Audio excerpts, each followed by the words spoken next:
100 days ఈ మోదీ గారు మూడోసారి ప్రధాని అయిన తర్వాత ఈ 100 డేస్లో జరిగింది ఏంటి? అంటే పాజిటివ్స్ ఏంటి, ఒకవేళ ఛాలెంజెస్ ఉంటే ఛాలెంజెస్ ఏంటి ఒకసారి చెప్తారా? రాహుల్ గాంధీ అందరు మహిళలకు నేను డబ్బులు ఇస్తా అని చెప్పి తిరిగింది కదా. మోదీ గారు సుభద్ర స్కీమ్లో 20 లక్షల మహిళలకు దట్ ఈస్ గ్రాడ్యువల్గా 1 crore దాకా వెళ్తుంది. 5,000 రూపాయలు ఇచ్చారు ఫస్ట్ ఇన్స్టాల్మెంట్గా. ఆ స్కీము ఆయన లాంచ్ చేసింది లార్డ్ జగన్నాథ్ టౌన్లోనే లాంచ్ చేస్తారు, సుభద్ర అని చెప్పేసి. మనందరికీ తెలుసు దాని ఒరిస్సా కనెక్షన్ ఏంటని చెప్పేసి. సో మోదీ గారు ఏం చేశారు, 3 crore పక్కా ఇల్లు శాంక్షన్ చేశారు. ఇక్కడ మనకు తెలుసు తెలంగాణలో కేటీఆర్ గారు కేసీఆర్ గారు ఇద్దరు కలిసి ఆడిన గేమ్, మీరు కొల్లూరు వైపు వెళ్ళండి, మీరు బీబీనగర్ వైపు వెళ్ళండి, బీబీనగర్ బెటర్ ఉంది, కానీ చాలా మట్టుకు ఇల్లులు ఇప్పుడు దాకా అలొకేట్ చేయలేదు సాయి గారు. వాళ్ళు కావాలని వాళ్ళ ఈగో మీద కూర్చున్నారు వీళ్ళు. అదే టైంలో మీరు ఏం తప్పు పట్టినా కానీ జగన్ 22 లక్షలు ఇల్లు కట్టిండు. ఇక్కడ 2 లక్షలే తెలంగాణలో 10 సంవత్సరాల్లో. అక్కడ 5 సంవత్సరాలు నాయుడు గారితో ఉంటే 5 సంవత్సరాలు వీళ్ళిద్దరు కలిసి 22 లక్షలు ఇల్లు కట్టారు. ఈయనేమో 2 లక్షలు ఇక్కడ. ఎందుకు? Because ego problem. అది ప్రధాన్ మంత్రి ఆవాస్ యోజన అని పేరు వస్తుంది. బీబీనగర్ వైపు వెళ్తే ఎక్కడ వెళ్తే కానీ మీరు చూస్తారా పక్కన దాని చిన్నగా రాసి ఉంటుంది PMAY. ఎవరికి అర్థం కాదు అది ఏంటనేది, కానీ ఫోటో కేసీఆర్ పెడతారు అక్కడ. ఇప్పుడు ఉందో లేదో తెలియదు, ఫోటోలు అక్కడ తీసేసి ఉంటారు కాంగ్రెస్ వాళ్ళు. అది కాకుండా ఈ గవర్నమెంట్ ప్యాకేజ్ 2 కోట్ల రూపాయల ప్యాకేజ్ మీకు గుర్తుంటుంది సాయి గారు, మనం డిస్కస్ చేసాం నేషనల్ సభలో కూడా. ఇది ఫస్ట్ వాళ్ళ PF అమౌంట్ కూడా గవర్నమెంట్ కడతా అన్నారు వాళ్ళకి, సో దట్ ఆ ఎంప్లాయర్కి బర్డన్ జరగకూడదని చెప్పి 2 crore ప్యాకేజ్ అనౌన్స్ చేశారు యూత్కి. అదొక. ఇదన్నీ 100 డేస్ గురించే మాట్లాడుతున్నాం. 75,000 సీట్లు మెడికల్ సీట్లు నెక్స్ట్ 5 yearsలో యాడ్ చేయబోతున్నారు. మీరు అడగొచ్చు కాంగ్రెస్ వాళ్ళు ఎందుకంటారు, మేమే ఫస్ట్ ఏం సెటప్ చేశారు, నెహ్రూ గారు చేశారండి. దాని తర్వాత ఏం చేశారు? ఎన్ని ఎయిమ్స్ కట్టారు? దాని తర్వాత ఎవరు వచ్చి కట్టారు మిగతా ఎయిమ్స్ అన్ని? మెడికల్ సీట్ రావాలంటే కొట్టుకుంటుండే ముందు. Now this gradually increasing. ఏదో మ్యాజిక్ అని నేను చెప్పట్లేదు నేను. ఇప్పుడు కూడా PG is a big challenge. Post graduate medical seats ఇప్పుడు కూడా చాలా పెద్ద ఛాలెంజ్ ఉంది. అక్కడ కూడా ఇంప్రూవ్ అవుతుంది సిచ్యువేషన్. కానీ మోదీ గారు ఏం చేశారు, ట్రైబల్ అఫేర్స్ గురించి చూడండి. డెవలప్మెంట్ 60,000 ట్రైబల్ విలేజెస్ని డెవలప్ చేయాలని అనౌన్స్ చేసేసారు. స్కీమ్కి ఫండింగ్ ఇచ్చారు. అనౌన్స్ చేయడం ఒకటి, స్కీమ్ ఫండింగ్ చేయడం ఒకటి. బికాస్ ఇంప్లిమెంటేషన్ స్టేట్ లెవెల్లో జరుగుతుంది. మోదీ గారు పక్కన కూర్చొని పని చేపియారు, స్టేట్ లెవెల్ చేపియాల్సి వస్తుంది. పక్కా roads for 2,000 villages have been approved, given. Unified pension scheme మనం మాట్లాడాం మన నేషనల్ రౌండ్ అప్, దీని గురించి కూడా. ఇన్కమ్ ట్యాక్స్ బెనిఫిట్స్ ప్రొఫెషనల్స్కి బిజినెస్ ఓనర్స్కి అందరికి ఇచ్చారు. మోస్ట్ ఇంపార్టెంట్ 11 లక్షల లక్పతి దీదీస్ని ఈ 100 రోజుల్లో క్రియేట్ చేశారు. దాని గురించి ఎక్స్ప్లెయిన్ చేయాలంటే మళ్ళీ మనకు ఒక అర్ధగంట పడుతుంది. లక్పతి దీదీస్ ఏంటని మన ప్రేక్షకులు గూగుల్ చేసుకుంటూ కూడా వచ్చేస్తుంది. లక్పతి దీదీస్ని 11 లక్షల మందిని క్రియేట్ చేశారు మోదీ గారు. రియల్ ఉమెన్స్ ఎంపవర్మెంట్ అంటే ఇది సాయి గారు. ఇది ఏదో ఫ్యాషనబుల్గా ఉన్న సిటీలో ఉన్న మహిళలు కాదు, రూరల్ ఏరియాస్లో ఉన్న దీదీస్ని లక్పతి చేశారు మోదీ గారు. అది చాలా ఇంపార్టెంట్. వాళ్ళకున్న స్కీమ్ కానివ్వండి, వాళ్ళకున్న ఫండింగ్ కానివ్వండి, లాంగ్ టర్మ్. ఇది ఏదో వెళ్ళి ఇక్కడ మన దగ్గర ఇస్తున్నట్లు రుణమాఫీ కాదు. ఎందుకంటే మళ్ళీ వాళ్ళు వస్తారు. ఇంగ్లీష్లో చాలాసార్లు నేను చెప్పాను కూడా, teach a man how to fish and will fish for a life time. Correct. అది కాకుండా మీరు ఇస్తూ పోతే వాళ్ళు వచ్చి అడుగుతాడు మళ్ళీ. అదే జరగబోతుంది ఇక్కడ కూడా. నెక్స్ట్ ఇయర్ మళ్ళీ రుణమాఫీ ఉంటుంది, లేకుంటే 4 సంవత్సరాల తర్వాత మళ్ళీ మొదలవుతుంది. Because you are not created system దానికి. అది ప్రాబ్లం. మీరు ఇస్తూనే పోతుంటే వాళ్ళు లోన్ కట్టాడు. ఎందుకు కడతాడు? అరే ఇస్తారు కదా ఎట్లా బెనిఫిట్ అంటారు. మన ట్రాఫిక్ చలాన్ లాగా ఉండే హైదరాబాద్లో ట్రాఫిక్ పోలీసు వాళ్ళు చలాన్ వచ్చినప్పుడు కొంతమంది రెగ్యులర్గా కడతారు. నాకు ఇప్పుడు దాకా ఒకటే చలాన్ వచ్చింది. నా 24 years ఆఫ్ కెరియర్లో ఒకటే చలాన్ వచ్చింది నాకు ఇప్పుడు దాకా driving career.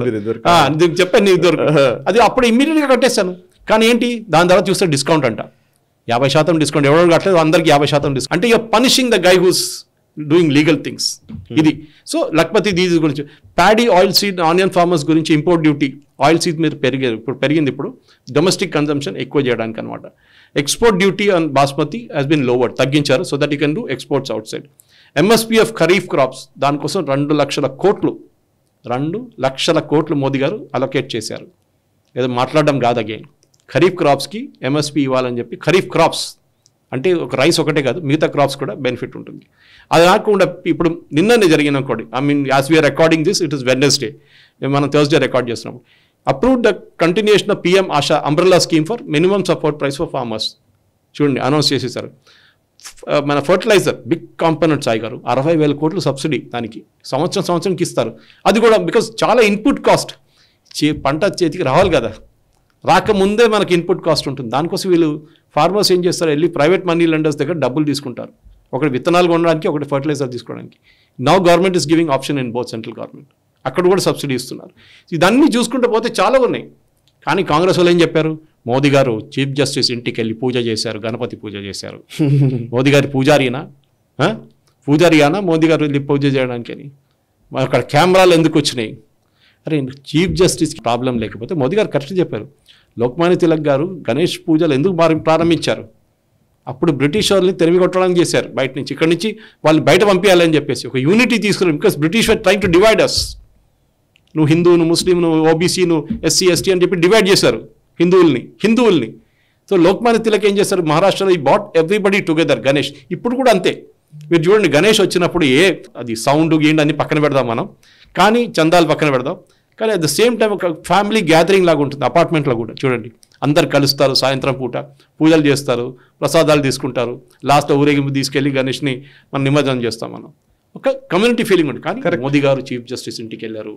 Chief justice I think I saw this one lady speaking about this. చాలా ఘోరంగా మాట్లాడింది ఆమె. దట్ స్వేరా భాస్కర్ అనుకుంటాను, Swara Bhasker. That chief justice she's attributing motives. Correct. Modi గారి కేసు వచ్చినప్పుడు మీరు వినకూడదు. అరే దీనికన్నా ముందున్న చీఫ్ జస్టిస్ మీరు ఇఫ్తార్ పార్టీకి పోతారు కదా అందరూ, అంత దూరం అప్పుడు ప్రాబ్లం లేదా? మన రాష్ట్రం నుంచి వచ్చిన జస్టిస్ ఎన్వి రమణ గారు అందరికి తెలుసు, ఇక్కడ అందరి దగ్గర వెళ్తారు కదా. ఇక్కడికి హైదరాబాద్ వచ్చారంటే అందరి దగ్గర కలిశారు. జస్టిస్ ఎన్వి రమణ గారు సిజేఐకి వస్తే ఆయనకు అభినందన సభలు చేశాము, మాట్లాడిన వాళ్ళు ఉన్నారు, ముఖ్యమంత్రుల్ని కలిశారు, ముఖ్యమంత్రులు ఇంట్లో భోజనాలు జరిగాయి, ఎన్నో జరుగుతాయి. అసలు అంటే మనుషులు ఇంకొకరు అంటే ఇంత అంటే ఇక్కడ ప్రాబ్లం ఏంటంటే బయట ఎక్కడ ఏం జరిగినా అని ఉండదండి. నరేంద్ర మోదీ గారు అనగానే చుట్టూ రేడార్ ఉంటుంది అన్నట్టు. అది యాక్చువల్లీ ఇది ఏంటో ఆయన నిజంగానే అనిపిస్తుంది నాకు. ఏది ఆయన కదిలినా తప్పే, నిలబడ్డా తప్పే, కూర్చున్నా తప్పే, లాస్ట్ శ్వాస తీసుకోవడం కూడా కష్టం కూడా చేయొద్దంటారు వాళ్ళు. సాయిగారు అదే జరుగుతుంది ఇప్పుడు. ఎందుకంటే మోదీ గారి మీద టార్గెట్ చేయడం ఫస్ట్ అన్నారు, ఏమన్నారు, మోదీ గారు లేమ్ డక్ గవర్నమెంట్, అంత పవర్ అంతా చంద్రబాబు నాయుడు చేతిలో ఉంది, మన నితీష్ కుమార్ చేతిలో ఉంది. 1 నేషన్ 1 పోల్ తీసుకొచ్చారు కదా సాయి గారు, పాస్ చేసి ఇప్పుడు కేబినెట్ అప్రూవ్ చేసింది. ఇప్పుడు వక్ఫ్ బిల్ వస్తుంది కదా, అమిత్ షా గారు చెప్పారు వచ్చే సెషన్లో వచ్చేస్తుందని. ఎట్లా చేస్తారండి ఇదంతా? దమ్ముంటే చేస్తారు, లేకుంటే చేయరు. He not a lame duck, is proved it also. నీకు కావాల్సింది నేను చేస్తాను.